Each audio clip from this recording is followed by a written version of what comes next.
March 2006. A Mossad agent named Yonatan Levy had been sitting in a solitary cell inside Syria's صیدنایا military prison for 3 years. Israel officially denied he existed.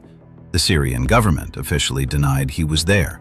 And صیدنایا, 30 kilometers from Damascus, 400 guards, 4 security perimeters, anti-aircraft guns on the rooftops, was considered by every intelligence agency in the world to be completely impenetrable. But here is what no headline ever explained. Israel sent 8 operatives to bring him home, and they did not go in at night. They did not cut fences or rappel from helicopters. They drove through the front gate, in broad daylight, past every single one of those 400 guards. How do you walk into the most fortified military prison in the Middle East without firing a single shot? Did it actually work? Or did 8 of the most trained operatives in the world just drive straight into a trap? This is Operation صیدنایا, and the full story is more extraordinary than anything you have ever heard. If stories like this fascinate you, subscribe to our channel right now. We cover the classified missions, the hidden decisions, and the intelligence operations that never make the front page. Subscribe. You do not want to miss what comes next. The file on Yonatan Levy was 41 pages long and 3 years out of date.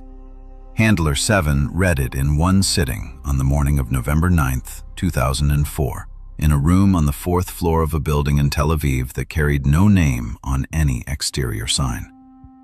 He read it the way he read all files on missing operatives, with the discipline of someone who has learned not to confuse the person described on the page with the problem that person now represents. The two things are related. They are not identical. Conflating them is how decisions get made for the wrong reasons. Levi had been 32 years old when he crossed into Syria in April of 2003. His assignment was commercial cover, a Lebanese import broker operating out of a rented office in the Meza district of Damascus, tasked with building a network among the mid-level officials and procurement intermediaries who moved through the city's commercial infrastructure. The intelligence objective was precise. Mossad did not need another asset inside Syrian military intelligence. It already had several. What it needed was someone who understood how Syrian military procurement coordinated with the civilian supply networks that processed and obscured it. The specific language of invoices, the intermediary layers between a Ministry of Defense contract and a Lebanese freight company, the names of the accountants and logistics managers who existed in the gap between official records and real transactions. Levi had been trained for exactly this. He was patient, fluent in the social grammar of Damascus business culture, and possessed of the kind of face that people look at and immediately forget. By the end of his first year in the city, he had mapped 3 procurement chains that analysts in Tel Aviv had been trying to reconstruct from external data for 4 years. He was arrested on the morning of March 14th, 2003. He was walking from his apartment in Meza to a cafe 2 streets away where he met a contact every 3rd Tuesday. A Syrian Mukhabarat unit had been running a surveillance operation on that contact, not on Levy, not on the network he represented. And Levy walked into the perimeter of that operation at 7:40 in the morning carrying a phone, a newspaper, and a briefcase containing nothing that would have concerned a customs officer. The agent who stopped him asked for identification. Levy produced his Lebanese commercial passport. A second agent stepped out of a parked car. The arrest took 11 seconds. It happened not because of a mistake, but because 2 operations existed in the same city at the same time, and the geometry happened to intersect on a Tuesday morning in March. Handler 7 set down the file and looked at the window. He had recruited Levi 4 years earlier, at the end of a 6-month evaluation process that ran longer than standard because Levi had specifically asked for more time. He wanted time to think. He understood what the organization was and what the contract involved. He was not naive about the risks, and he was not romantic about the mission. He simply wanted to be certain before he said yes. Handler 7 had given him the time. When Levi eventually said yes, it was the kind of yes that Handler 7 had learned over 22 years in the organization to trust completely. The official position on captured operatives was formally clear. The organization does not negotiate with hostile intelligence services for the return of personnel. It does not conduct prisoner exchanges through official channels. It does not acknowledge the existence of personnel in foreign custody. What it does, what it has always done, on the institutional understanding that the contract between the organization and its people must be real or it is worth nothing, is find another way. The other way is not always possible. When it is not possible, the organization carries the name in a file that no one outside a sealed room ever reads. When it is possible, the organization finds it. 14 months passed. By November of 2004, Mossad's Damascus station had confirmed, through Source 11, a mid-level administrative official with access to prison intake records, that Levy was alive and held in the isolation wing of صیدنایا military prison, 30 kilometers north of Damascus, in the hills above the city. Registry number, cell assignment, status, detained pending ongoing interrogation. Source 11 had provided this at significant personal risk and had been unable to provide anything further. The isolation wing at صیدنایا was not a place that generated paperwork visible outside its own administration. صیدنایا had been operational since 1987. It was not, technically speaking, the largest detention facility in Syria. It was the most controlled. The outer wall was gray concrete rising 4 meters from bedrock, unbroken except for guard towers at each corner. Inside the outer wall, 3 further security perimeters, each with its own checkpoint, its own command structure, and its own closed communications network. The isolation wing sat at the center of all of it, behind a door that required 2 separate key authorizations to open. On the rooftops above the main cell blocks, the Syrian army had positioned 2 Zu-23 anti-aircraft emplacements, not because anyone expected a helicopter assault, but because the visual presence of anti-aircraft guns communicates something specific to everyone who passes through the gate. 400 soldiers. No civilian access. No Red Cross oversight. No independent inspection of any kind since the facility opened. Every intelligence assessment Handler 7 had read described صیدنایا as impenetrable. The word appeared in reports from 3 separate agencies across 2 continents. It was the kind of word that gets used so often it stops carrying information. Handler 7 brought the file to Director 9 on November 11th. He set it on the desk and said 3 sentences. Levi is alive. He is at صیدنایا. I want to go and get him. Director 9 looked at the file and then at Handler 7 for a long time without speaking. Then he said, "Show me how." The preliminary operational concept took Handler 7 6 weeks to produce. It was 8 pages. The core of it rested on a single observation. صیدناya's security architecture had been built entirely against a forced breach from outside the walls. It had not been built against someone walking in through the front door with the right paperwork. The prison processed administrative transfers continuously. Prisoners moved between facilities. Medical cases were transferred to military hospitals in Damascus, documentation flowing in both directions on standard Syrian army forms. The gap in صیدناya's security was not structural, it was procedural. And a procedural gap, unlike a concrete wall, could be exploited without a single shot being fired. Director 9 read the 8 pages twice. He approved the preliminary concept and authorized a planning cell, 4 analysts, 2 operational planners, full access to the Damascus Station archive. 6 months to develop the concept into an executable operation, or conclude that it could not be done. If they concluded it could not be done, Handler 7 would be told. The file on Yonatan Levy would be closed. The planning cell never concluded it could not be done. But if Israel officially denied his very existence, why were 18 months and millions of dollars being spent developing an operation that every senior analyst in the building had called suicidal. The first formal planning session took place on December 3rd, 2004. It lasted 11 hours.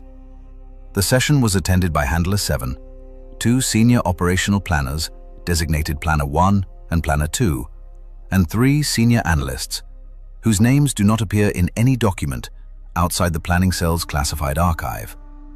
Director 9 was not present. He had approved the preliminary concept. He did not attend planning sessions. His role was to receive conclusions and authorize resources, not to sit in rooms while people argued about whether something was possible. The 3 analysts argued that it was not.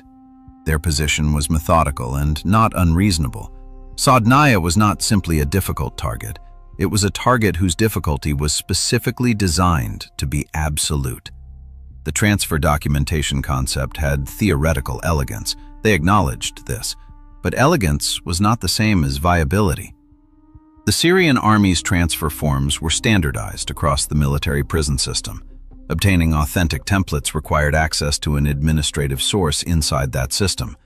The probability of a source with that specific access being already recruited or being recruitable within the operational timeline was assessed as low. Even if authentic templates were obtained, the forgery would require a matching unit seal, an authentic officer signature, and a registry number that would survive verification against Säydnaya's own intake records. Any single element that failed verification would not generate a polite refusal. It would generate an armed response inside a facility containing 400 soldiers. The team would be inside the perimeter with no extraction route and no possibility of external support.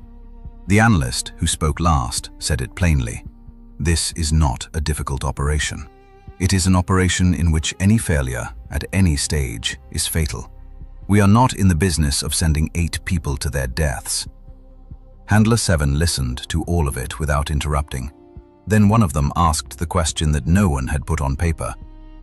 Levi does not officially exist. We have spent 14 months and a significant portion of the station's operational budget on a man whom the organization cannot publicly acknowledge and whose rescue cannot be explained to any external party. If this operation fails, if people die on Syrian soil retrieving an asset whose existence the state formally denies, who answers for that? Director 9 had already answered this question privately. His position was simple and not negotiable. The contract between the organization and its people is real or it is nothing. An organization that abandons its agents when the cost of saving them becomes inconvenient is an organization whose agents cannot function. Levy had said yes, understanding what the contract was. The organization would honor it. The cost was not the question. The question was whether it could be done. When the analysts finished, Handler 7 said one thing. Source 19. The room was quiet for a moment. Source 19 was not a name that appeared in standard briefings. Source 19 was a contact that Handler 7 had been cultivating for 3 years through an intermediary chain that ran from Tel Aviv through Beirut to a mid-level architect in the Syrian Ministry of Public Works who had, in 2001, been part of the technical team contracted to conduct a structural assessment of Säydnaya's cell blocks. The assessment had never been published. The architect had retained his working copies of the facility plans, the complete interior layout, corridor measurements, door placements, cell numbering, security checkpoint positions, in a personal archive that he had never disclosed to his employer, and that his employer had never thought to ask about. Source 19 had been paid in cash through 3 intermediary layers over a period of 18 months. He had never been asked for anything. He had been allowed to understand gradually that the relationship had value on both sides without ever being told explicitly what value the other side was extracting. This was standard practice for a certain category of asset, the kind who will provide everything you need as long as they are never asked to think of themselves as a spy. Source 19 did not think of himself as a spy. He thought of himself as a man who occasionally received financial assistance from a consulting firm in Cyprus in exchange for architectural advice. The facility plans arrived in Tel Aviv in March of 2005. They were complete. Every corridor, every door, every cell block, every checkpoint. The analyst who reviewed them against satellite imagery confirmed their accuracy to within 2 meters throughout the facility. Handler 7 placed the architectural drawings on the table in front of the 3 analysts and said nothing. The vote was 3-1 in favor of proceeding. The analyst who had spoken last, the one who had said it plainly, voted against. He wrote a single-page dissent that was filed with the planning record and has never been declassified. It is understood to contain the sentence, "I want to be wrong about this." Construction of the training facility began in April of 2005 at a remote site in the Negev desert. It was not a symbolic replica. It was a functional reproduction of صیدنایا's isolation wing and surrounding corridors, built to exact specification from Source 19's architectural drawings, with door frames, corridor widths, and cell dimensions accurate to within 5 centimeters. The outer approach road was replicated over 300 meters of cleared desert track. 2 ZIL-131 trucks, the standard Syrian Army medium transport vehicle, were acquired through a procurement channel that left no traceable connection to Israeli military purchasing. Syrian Army uniforms were sourced through a separate channel. The trucks were repainted in Harasta Military Police Battalion markings and fitted with Syrian military registration plates. The team selection was finalized in May of 2005. 8 operatives, 1 mission commander, 1 combat medic, 2 neutralization specialists, 2 cover operatives, and 2 drivers. All 8 had previous Syria-adjacent operational experience. All 8 spoke Arabic at operational fluency. The mission commander, designated Operative 1, had run 3 previous operations in Lebanon and 1 in Jordan. He was 38 years old. He had worked with Handler 7 before. He was told the full operational concept in a 2-hour briefing and asked if he had questions. He had 2. Both were logistical.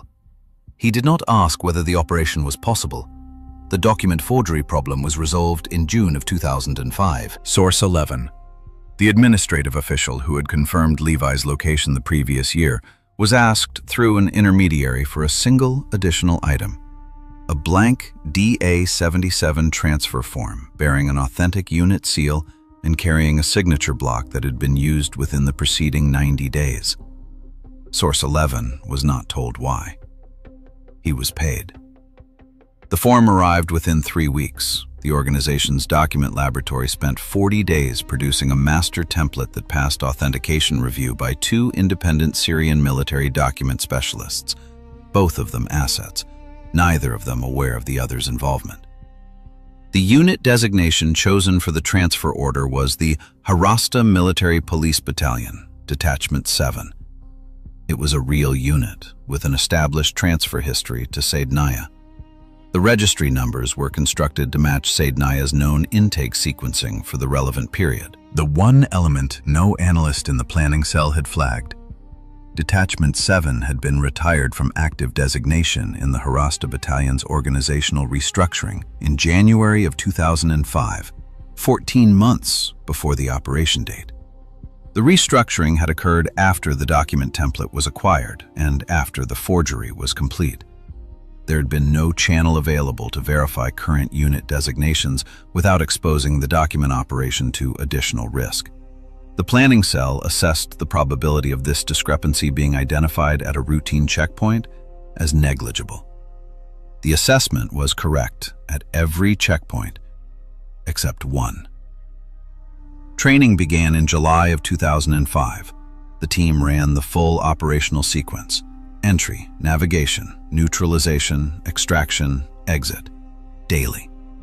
By the end of the first month, the sequence ran in 11 minutes. By the end of the 3rd month, it ran in 8.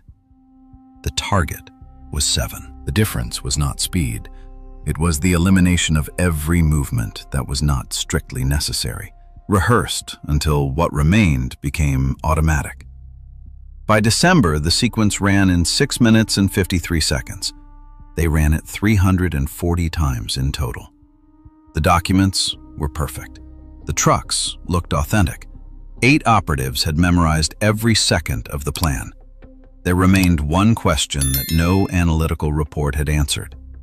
What 3 years in a solitary cell had done to Yonatan Levy, and whether he was capable of moving on his own at all. The operation launched on the morning of March 14, 2006. The 8 operatives had been staged inside Syria for 4 days prior to the mission date. They entered the country through 3 separate border crossings over a 48-hour period, each carrying a different cover identity and traveling by a different route. Operative 1 crossed at the Nasib border post from Jordan. 2 operatives entered from Lebanon through the Masna checkpoint. The remaining 5 came in through smaller crossings along the northern Lebanese border. All 8 moved independently to a safe house in the southern Damascus district of Jaramana. No contact between them until arrival. The 2 Zeal 131 trucks were parked on separate streets in the surrounding neighborhood, unremarkable among the military and commercial vehicles filling Damascus roads on any given day. 8 sets of Syrian army uniforms had been delivered 2 weeks prior through a courier chain, ending with Source 19, leaving a sealed bag behind a water tank in a building 3 blocks away. On the night of March 13th, the team assembled for the final time. Operative 1 ran through the full sequence from entry to exit. No notes, no documents on the table. Everything spoken from memory and confirmed by each operative in turn. Entry at 1400 hours during the afternoon shift change. Operative 1 and the medic, Operative 6 in the lead truck. Operatives 7 and 8 in the second truck, along with Operatives 2, 3, 4, and 5. At the gate, Operative 1 would speak to the gate commander. No one else would speak unless directly addressed. The neutralization team, Operatives 3 and 4, would separate at the first interior junction and move to the isolation wing corridor. Cover Operatives 7 and 8 would hold the junction and, on the return, 7 would fall in beside the stretcher as the visible escort. Operative 6 would follow Operative 1 to the cell and manage Levi. Total time inside the perimeter, 7 minutes. Operative 1 asked if anyone had questions. No one did. They had rehearsed this sequence 340 times over 4 months. Every movement had been assigned a second. There was nothing left to ask. At 12:45, the convoy left Jaramana and turned north toward the Damascus-Homs highway. The drive to Sædnaya covered 31 kilometers. The first checkpoint was at the junction of the Damascus Ring Road, 17 kilometers from the safe house. A conscript soldier approached the lead truck and asked for papers. Operative 1 handed over the documentation without comment. 12 seconds. The convoy continued north. The second checkpoint sat at the turnoff for the mountain road, 7 kilometers from the prison. 2 soldiers this time. One approached the lead truck while the second walked the full length of the convoy, running a hand along the canvas of each vehicle. Operative 1 presented the DA-77 transfer forms. The soldier read through the paperwork with more attention than the first. He asked how many detainees were being transferred. 4, Operative 1 answered. The soldier looked toward the back of the truck, nodded, and stepped back. The convoy moved forward. Sædnaya came into view at 13:41. What analysts described on paper did not fully translate until you saw it. The outer wall rose from the mountain rock as though it had grown from it. Gray concrete, 4 meters high, uninterrupted except for the guard towers at each corner. No trees, no cover, no ambient activity outside the perimeter. The road approached in a straight line for the final 300 meters, offering no concealment and no deviation. Whoever built this place understood one thing completely. You would be seen from the moment you were visible, and you would remain visible until you reached the gate. Operative 1 kept his speed at 40 kilometers per hour, consistent, unhurried. He had driven this approach hundreds of times on the Negev mock-up. Now the towers were real, and the rifles in those towers were real. He did not look at them. At 13:58, the convoy reached the main gate, 2 minutes before the afternoon shift change. The gate commander, a sergeant, stepped out as Operative 1 brought the lead truck to a stop. He presented the documentation without being asked. The sergeant ran through the checklist. Unit designation? Correct. Detainee registry numbers? Present. Authorized signature? Present. Unit seal? Present. 41 seconds passed. The sergeant stamped the transfer order and handed the original back. The steel barrier swung inward. The lead truck crossed the outer perimeter. The second truck followed 6 meters behind. The time was 1401. At the interior barrier, documents were checked again. 30 seconds. The barrier opened. Operative 1 brought the truck to a stop in the designated transfer area and presented the medical transfer documentation to the duty guard. One detainee from the isolation wing requiring hospital transfer. The guard led them to the cell block entrance. From this point, Operative 1 navigated from memory alone. No paperwork, no reference. The layout of the isolation wing reproduced in his mind from 4 months of rehearsal. Left at the cell block entrance, straight corridor, 20 meters. Right turn at the junction, third door on the right. He did not hesitate once. Every step was automatic. The duty guard walking beside him noticed nothing. A man who knows his route looks the same whether he learned it from paperwork or from memory. The neutralization team split at the first junction. Operative 7 fell into position on Operative 1's left, taking the role of escort. At the isolation wing door, the remaining guard checked the registry number against his log and produced his keys. Operative 3 neutralized the first corridor guard with a suppressed weapon at 1404. Operative 4 took the second, 20 seconds later. No sound carried beyond the corridor. Operative 1 stopped at cell 14. He had known the number since February of 2004. The duty guard turned the key and pulled the door open. As the door swung inward, Operative 6 stepped forward from behind and neutralized the guard with a single suppressed shot. The guard went down in the corridor without a sound. Operative 1 stepped into the cell. Yonatan Levy was sitting on the concrete sleeping shelf with his back against the wall, 35 years old. He looked older by the distance that 3 years of artificial light and total isolation creates in a person's face. Thin in the specific way of a body given exactly enough to function and nothing beyond that. He looked at Operative 1. He looked at the Syrian army uniform. For 1 second, his expression did not resolve, suspended between what 3 years had trained him to expect from a man in that uniform and what some remaining part of him was trying, against everything, to hope. Operative 1 spoke in Hebrew. 2 words. Let's go. Levy closed his eyes. He opened them. He stood, slowly, using the wall, but he stood. Operative 6 ran a rapid assessment. Ambulatory, weak but functional, no acute injuries. The stretcher would be used regardless. A man being walked out generated questions that a man on a medical transfer did not. Levi understood without explanation. He lay down. The blanket was pulled to his chin. The restraints were fastened correctly, as a legitimate transfer required. The return through the corridor took 80 seconds. They passed 2 guards at the cell block junction. Neither spoke. A medical transfer with a visible escort was not an event requiring comment. Operative 7 walked beside the stretcher with the unhurried bearing of a soldier on administrative duty. The stretcher went into the back of the lead truck at 1407. At 1408, both trucks cleared the main gate and turned south onto the road toward Damascus. 7 minutes and 4 seconds inside the perimeter. The first 14 minutes on the road passed without incident.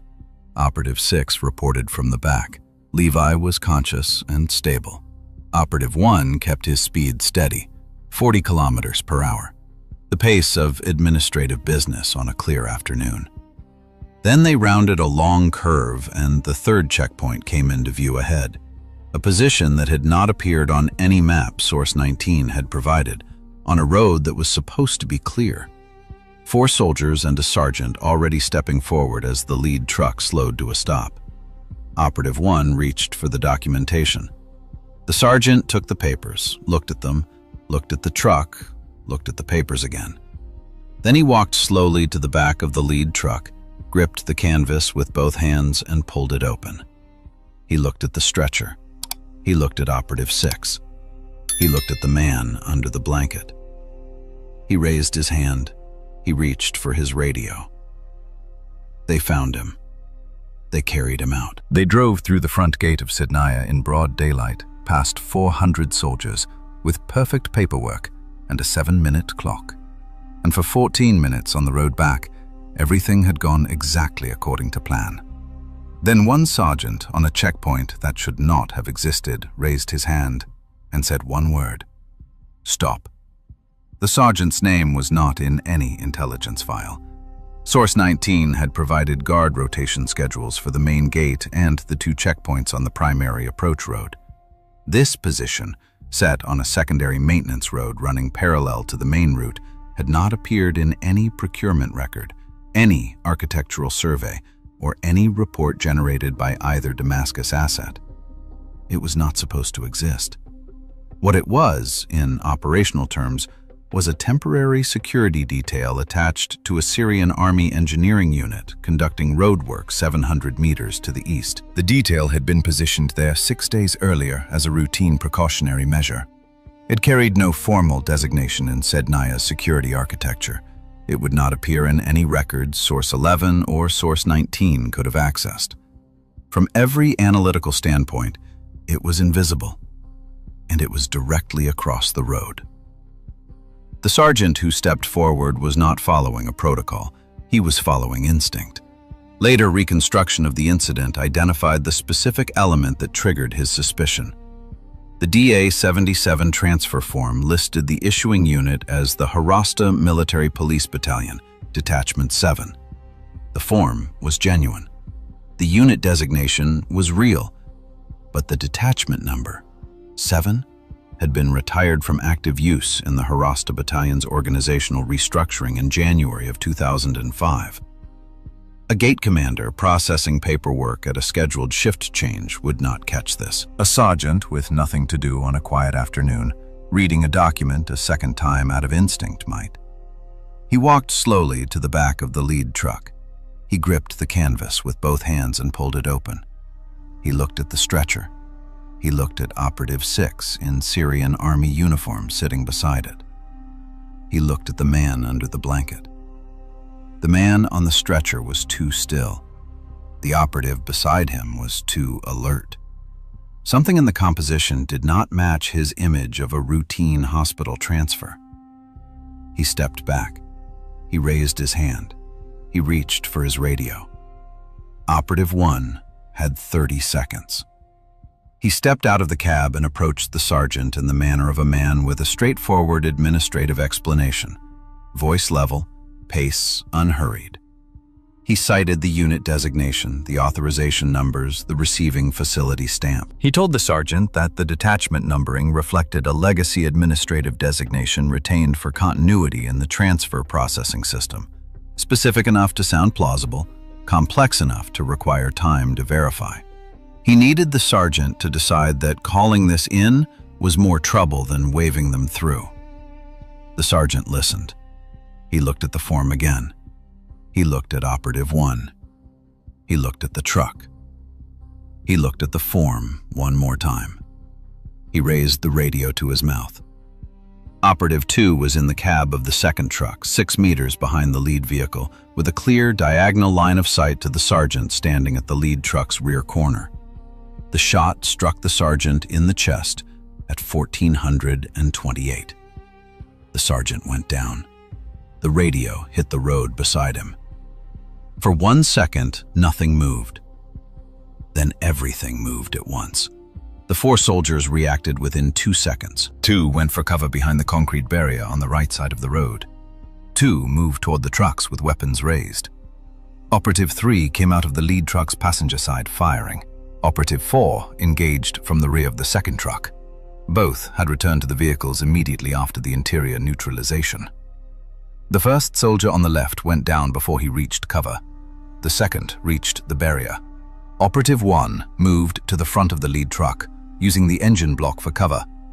He directed suppressing fire on the right barrier, while Operatives 3 and 4 advanced on the left side of the road, through the roadside ditch.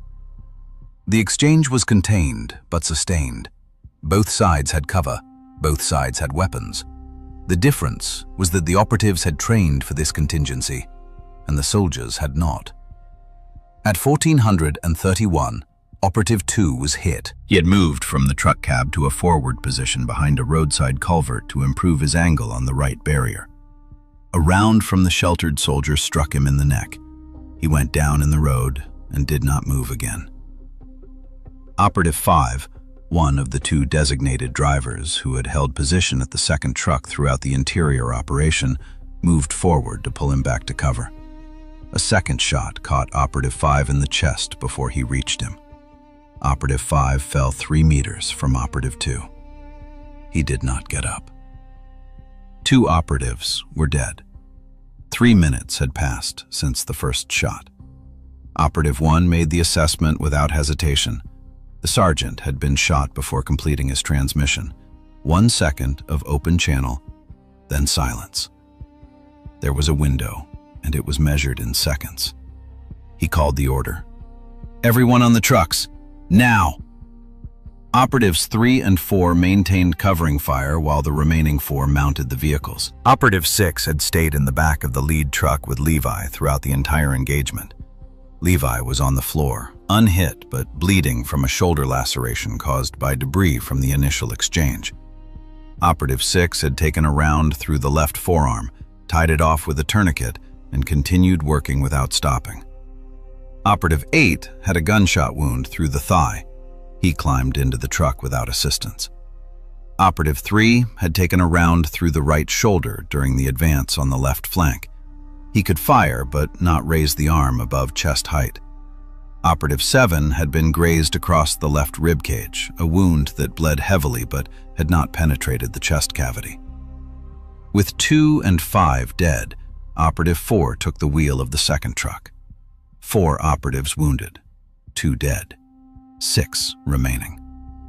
Operative 1 started the lead truck and accelerated directly toward the checkpoint barrier, a wooden pole across the road, not a steel gate. The truck hit it at 60 kilometers per hour.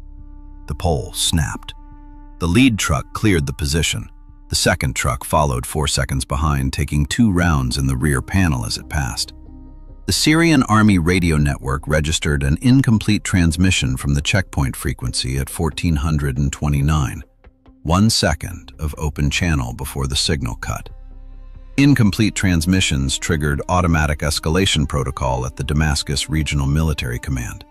A duty officer attempted callback at 1430. No response. At 1434, 2 military jeeps were dispatched from a post 11 kilometers south on the highway. At 1441, a helicopter was scrambled from a base northeast of Damascus.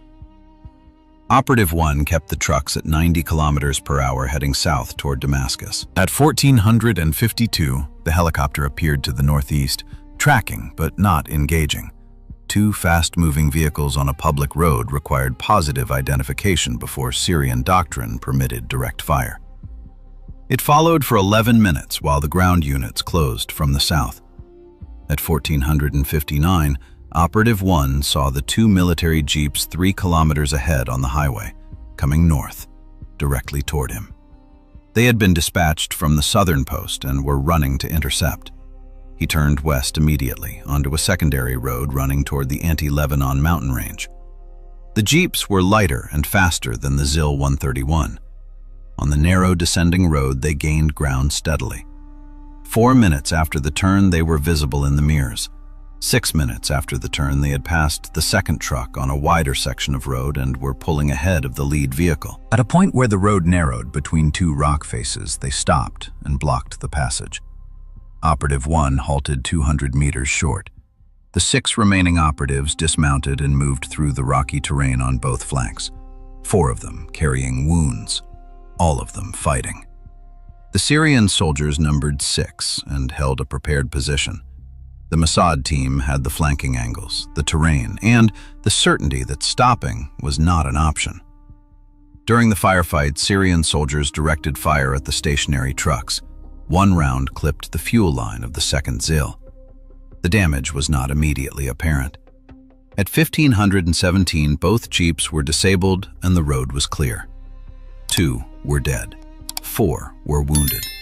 Levi was bleeding on the floor of the lead truck, conscious but barely moving. And the 6 who remained had less than 1 hour before the Syrian army sealed every road to the border. 90 kilometers. 1 functioning truck. And no option except to keep moving forward.